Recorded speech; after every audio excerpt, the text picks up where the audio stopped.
कराची में सदर और नॉर्थ कराची समेत मुख्तलिफ इलाकों में हल्की बारिश। पंजाब में नारोबाल, शकरगढ़ और जहलम समेत मुख्तलिफ इलाकों में मूसलाधार बारिश से नशेबी इलाके ज़ेर-ए-आब। नारोबाल के नाला बई में फंसे 7 अफराद और 37 मवेशी रेस्क्यू कर लिए गए।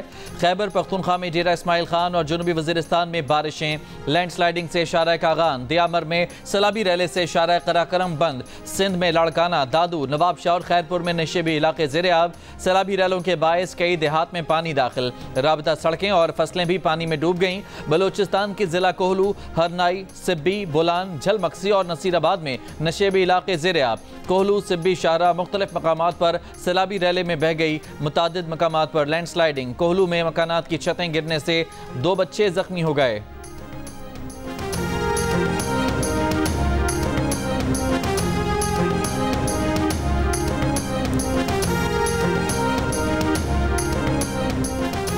मुल्क में मानसून का स्पेल 25 अगस्त तक जारी रहने का इम्कान। गुजरांवाला, हाफिजाबाद और चिन्योट में तेज बारिश की पेशगोई। महकमा मौसमियात का कहना है कि मानसून हवाओं का सिलसिला आज से सिंध में दाखिल होगा, जिससे 19 अगस्त तक कराची, घोटकी, मीरपुर खास, उमरकोट, सांगड़, ठट्ठा और सखर समेत सिंध के मुख्तलिफ शहरों में गरज चमक के साथ बारिश हो सकती है। NDMA ने पंजाब के बड़े शहरों में अर्बन फ्लडिंग का खदशा जाहिर कर दिया।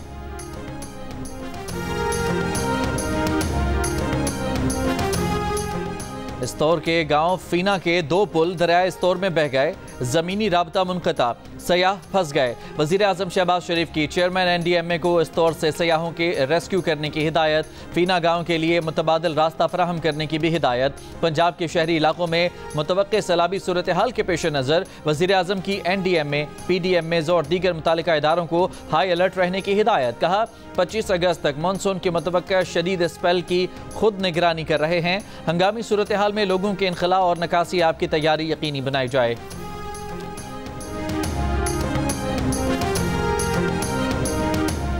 फौजी नज़्मो ज़ब्त की खिलाफ वर्जी। लेफ्टिनेंट जनरल रिटायर्ड फैज़ हमीद के बाद मजीद 3 रिटायर्ड अफसरान को फौजी तहवील में ले लिया गया।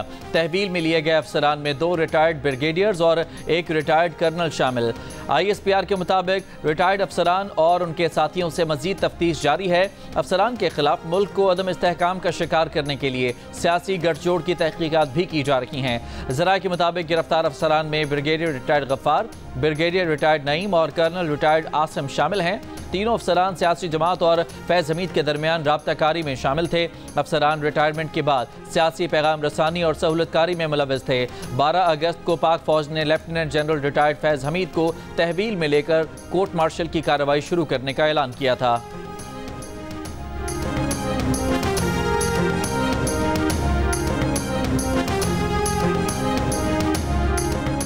बानी PTI ने जनरल फैज़ हमीद को असासा करार दे दिया। कहा जनरल फैज़ हमीद को ज़ाया कर दिया गया। मैं फैज़ हमीद को नहीं हटाना चाहता था। वो तालिबान और अफगान हुकूमत के साथ इंगेज थे। अडयाला जेल में सहाफ़ियों से गुफ्तगू करते हुए बानी PTI ने इल्ज़ाम आयद किया कि जनरल बाजवा ने अपनी मुद्दत मुलाजमत में तोसी के लिए जनरल फैज़ को हटाया और मेरी हुकूमत गिराई। ख्वाजा आसिफ ने भी कहा है कि जनरल बाजवा एक्सटेंशन चाहते थे। ये मेरे मौक़िफ़ की तायीद है। अब जितनी दहशत गर्दी हो रही है वो इसका जिम्मेदार बाजवा को ठहराते हैं। बानी PTI ने कहा जनरल फैज़ को हटाने पर उनकी जनरल बाजवा से सख्त तलखी हुई थी।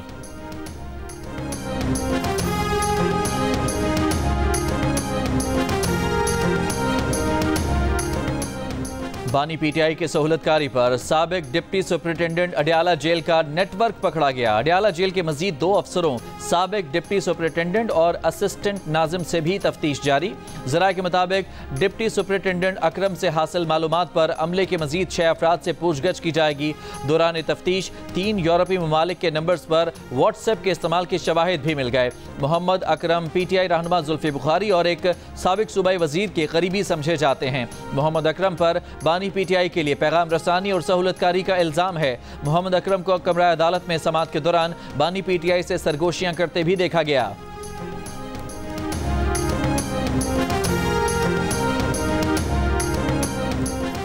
जनरल रिटायर्ड फैज़ हमीद के इक़दामात में बानी PTI की ख्वाहिश शामिल थी। तहरीक अदम एतमाद के वक्त भी फैज़ हमीद बानी PTI से राब्ते में थे। वफाकी वज़ीर इत्तलात अता तारड़ ने कहा है कि गिरफ्तार किए गए लोगों ने इंतशारी टोलों के साथ मिलकर कार्रवाइयाँ की। बानी PTI जेल में बैठकर इन सबको लीड कर रहे थे। लगता है अभी मजीद गिरफ्तारियां होंगी। वजीर दिफा ख्वाजा आसिफ का कहना है कि 9 मई को फौजी तंसीबात पर जो हमले हुए उन मकामात की शनाख्त और निशानदही में जनरल फैज़ हमीद का किरदार था।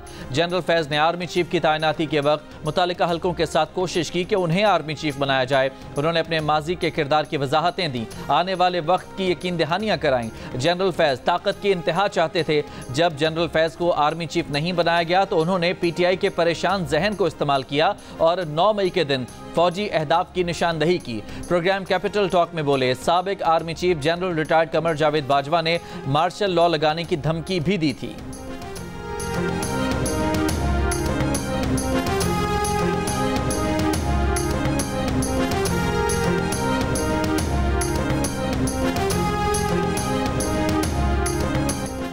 मानसहरा के इलाके गढ़ी हबीबुल्ला में लोड शेडिंग और ओवर बिलिंग के खिलाफ एहतजाज। मुजाहिरीन का बेसिया में शारा कागान पर धरना, गाड़ियों की कतारें लग गईं। मुजाहिरीन कहते हैं कि अभी तक किसी जिम्मेदार ऑफिसर ने राब्ता नहीं किया। वजारत दाखिला को मार्गला इसलिए चाहिए कि वो ई सेक्टर से भी महंगा मंसूबा बन जाए, यही एलीट कैप्चर है।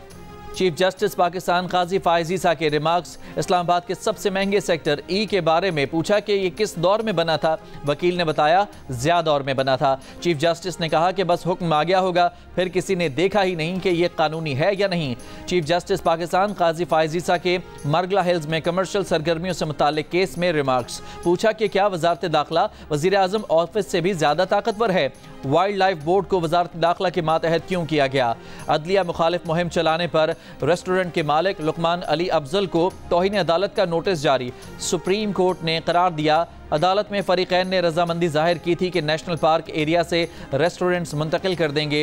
हुकूमत ने वाइल्ड लाइफ मैनेजमेंट बोर्ड को वजारत दाखिला के सुपुर्द करने का नोटिफिकेशन वापस ले लिया।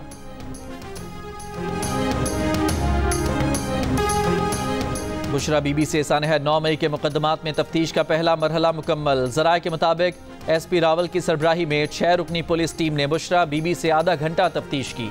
बुशरा बीबी से सानहा 9 मई के मुजाहिरों, जलाओ घिराव और अहम तंसीबात पर हमले की मनसूबाबंदी से मुताल्लिक सवालात किए गए।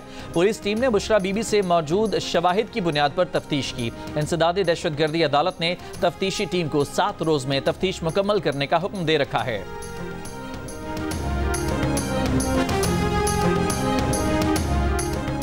FIA कारपोरेट क्राइम सर्कल की क्लिफ्टन में कार्रवाई। हुंडी के कारोबार में मुलव्वस मुलजिम गिरफ्तार। 14,000 अमरीकी डॉलर्स, 70,000 दरहम और मोबाइल फोन बरामद। मुकदमा दर्ज कर लिया गया। कराची में ही न्यू चाली में FIA एंटी क्राइम सर्कल की निजी बैंक में कार्रवाई। गैर मुल्की करेंसी के गैर कानूनी लेन देन में मुलव्वस 2 बैंक मुलाजिम गिरफ्तार। 40,000 से ज्यादा सऊदी रियाल बरामद। लड़काना के सराफा बाजार से FIA ने हुंडी के कारोबार में मुलव्वस 4 अफराद गिरफ्तार कर लिए। मुल्की और गैर मुल्की करेंसी बरामद। कराची में अजीजाबाद, पाक कॉलोनी, बगदादी और चाकीवाड़ा में मुबैना पुलिस मुकाबले। 2 खवातीन समेत 10 मुल्ज़िमान गिरफ्तार। पुलिस के मुताबिक मुल्ज़िमान रिक्शे में वारदात के इरादे से घूम रहे थे। असलहा और मोबाइल फोन्स बरामद। गुलिस्तान जौहर में लूट मार के लिए आए 2 मुल्ज़िमान पर शहरी की फायरिंग। 1 मुल्ज़िम हलाक, दूसरा जख्मी। कोरंगी में लूट मार करने वाले 2 डाकू शहरियों ने पकड़ लिए। तशद्दुद के बाद पुलिस के हवाले।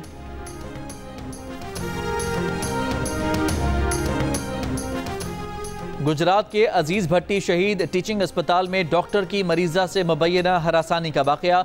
बच्ची की वालिदा ने इल्ज़ाम लगाया कि बर्न वार्ड में दाखिल बेटी को डॉक्टर हरासा करता है। तहकीकात के लिए कमेटी कायम।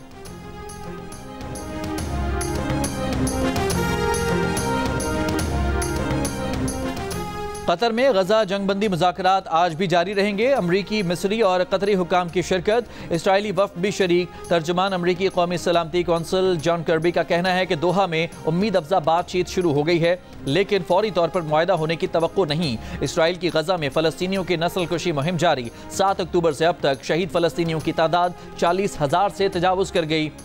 बांग्लादेश में दौरान एहतजाज मजालिम की तहकीकात अक़वाम मुत्तहिदा की टीम करेगी। बांग्लादेशी अबूरी हुकूमत का ऐलान। बताया अक़वाम मुत्तहिदा की फैक्ट फाइंडिंग टीम अगले हफ्ते बांग्लादेश का दौरा करेगी।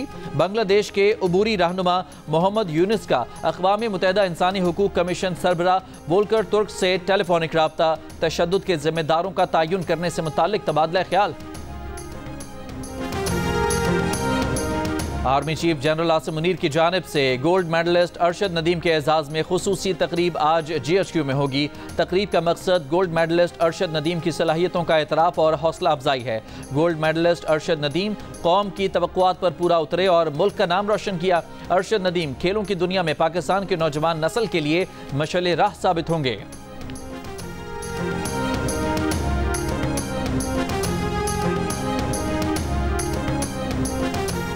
वज़ीर आला सिंध सैयद मुराद अली शाह ने अरशद नदीम को 5 करोड़ रुपए का चेक इनाम में दिया। वज़ीर आला सिंध ने अरशद नदीम को सिंधी सकाफती तहाइफ, अजरक, टोपी और शील्ड भी दी। वज़ीर बल्दियात सिंध सईद गनी ने शहर कराची में सड़क का नाम अरशद नदीम के नाम पर रखने का ऐलान किया। वज़ीर आला सिंध ने एथलेटिक्स एकेडमी कायम करने का भी ऐलान कर दिया। ओलंपियन अरशद नदीम के साथ प्रेस कॉन्फ्रेंस में गवर्नर सिंध ने कहा कि अरशद नदीम ने कौम का सर फखर से बुलंद किया। अरशद नदीम का कहना है कि कराची के अवाम की मोहब्बत बयान करने के लिए अल्फाज नहीं है, यही मोहब्बतें प्लेयर्स को आगे बढ़ने में मदद देती हैं। अवाम को देख कर दिल कर रहा था कि अभी जेवलिन लूँ और रिकॉर्ड बना दूँ। उनका कहना था कि वो फिट रहे तो 2032 के ओलंपिक्स गेम्स में भी पाकिस्तान की नुमाइंदगी करेंगे। अरशद नदीम ने मज़ार कायद पर हाजिरी भी दी। अरशद नदीम ने गवर्नर के हमरा गवर्नर हाउस के बाहर लगी उम्मीद की घंटी भी देखी। अरशद नदीम ने गवर्नर हाउस में IT कोर्स करने वालों को 100 लैपटॉप देने का ऐलान किया।